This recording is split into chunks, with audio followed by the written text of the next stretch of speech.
Hi everyone, hope you're doing well. Don't plan too far ahead. I've stopped doing it. I used to do it. I used to plan at least 6 months ahead. I know when you're getting married, you have to do that. You have to plan well ahead. But I'm talking in the survival sense. I'm not planning ahead in the survival sense anymore. I'm living one day at a time, trying to get as much as I can out of each day. Hopefully, I'm not hurting someone's feelings during the day. Hopefully, I'm not doing anything wrong to find displeasure in the Almighty's eyes. But I don't know that, you know. I might think I'm a good person, but that may not be enough. So the Lord's day comes as a thief in the night. I think about this quite often. I also think about the times of Noah. And so people were just going about their everyday business and they were just bickering, arguing with each other, scratching for food, obviously marrying and having relationships until one day the rains came. They'd never seen rain before. So when they saw the rains for the first time, and we're not talking a sprinkling people here, we are not talking little raindrops here. We're talking about the canopy that used to be above the earth bursting. So we are talking torrents. So and this is what they witnessed. And so they would have thought to themselves, didn't Noah and his sons say that it was going to rain to this degree? And now it has. Okay, where am I going with this?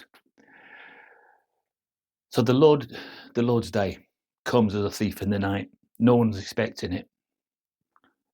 We know how many times we've had particular speakers from the past try and explain this, how it'll catch everybody unaware.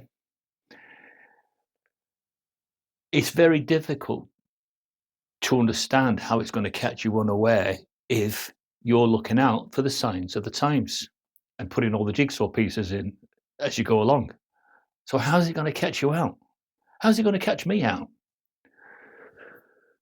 Well, all I can explain it in terms of is just say you're healthy one day and you've got no previous medical conditions, so you've got no cancer, you've got nothing, and so you're living a healthy day one day. But another day comes and you suddenly die. That would catch you unaware. You wouldn't have been expecting that, would you? Because you've had no previous medical conditions or anything that leads up to the fact that you are getting more ill and more ill. So is it going to be something as quick as that? Are we going to be just completely healthy specimens of the earth going about our business, believing that tomorrow we're going to go take a new adventure, and yet when we wake up in the morning at the start of the day, we suddenly die for no reason at all? I can't I can't explain how the Lord's day is going to catch us out when we're expecting it, when we've been planning for it for 50 years, some of us. We've been looking at the scriptures, we've been looking at all the prophecies, and we see that we're living in these momentous last days. So we are kind of expecting Jesus to return at any given moment. And yet, the scriptures can't be lying here, can they? It says that it comes as a thief in the night. And so I go to bed every day now, believing that this could be the day. This could be the day that Christ returns and does battle with his enemies and vindicates God's name. And that is why I say that I can't plan ahead. I can only live each day as it comes. And so today, what will I be doing? Well, after talking to you, I will then go to our local fish and chip shop and get my mum's tea, and we'll sit and we'll talk and we'll have our supper together, our dinner. This is something that I just do every week, but I don't plan it. I never plan it. I don't plan it a week ahead. Sometimes I'll just get a call in the morning from my mum or a text, and she'll say, "Can you get me this today? Can you get me that?" And I say, "Yeah, no problem." That's not planning. Planning is when you make a conscious effort, isn't it, to set aside valuable time to do a specific task. That's planning. And I don't do that. That doesn't mean that I'm not looking out, still looking out for further signs. Now, of course, this now becomes a bit of a conundrum as to why Christ hasn't returned up to now. If we're talking about a generation that has died off, or is going to see the signs of the times, from our understanding, that generation would have been at an age of understanding during the First World War. So, in human terms, it doesn't make sense, does it, that he hasn't returned during that generation? Now, I've had so many explanations about the generation before, and my dad's passed away, and I'm part of his generation, and my dad's father passed away a long time ago. But I can't remember all three of us living at the same time. Yes, I lived during my father's lifetime, but that's just two of us. For this to work, it would have meant that I would have had to have been born while my dad's father was still alive. Then I would have said that that would be a generation. That's how I explain it. It is not easy to explain. All you can see is that somebody made some very bold claims a long time ago without full understanding of that particular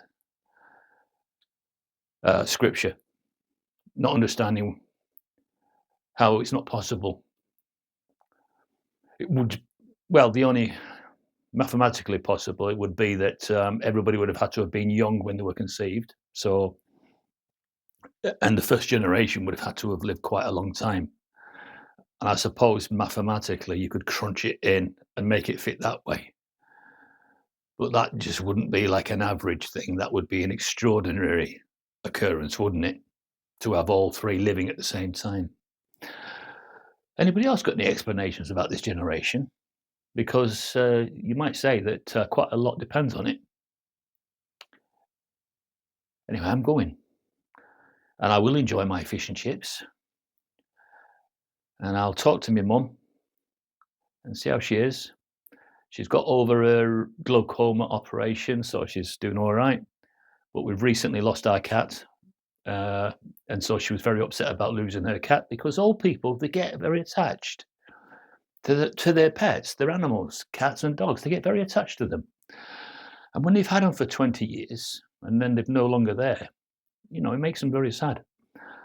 So I shall go around there and see if I can comfort her. I have encouraged her not to get another cat. I said, "Please, Mum, don't get another cat." Because it wouldn't be fair, would it, if you couldn't promise that cat a long life? And I think what she was reading between the lines when I said that is that she's not going to be here forever. That is what I meant. I just didn't say it like that, but that was what I meant. I think she understands. She's not going to get one anyway. She's not getting another cat. That'll be it. Yeah. So I'll see all people, and take it easy and keep looking out for the thief in the night. The thief in the night is not Jesus. It's just the example of how it's going to happen. So yeah,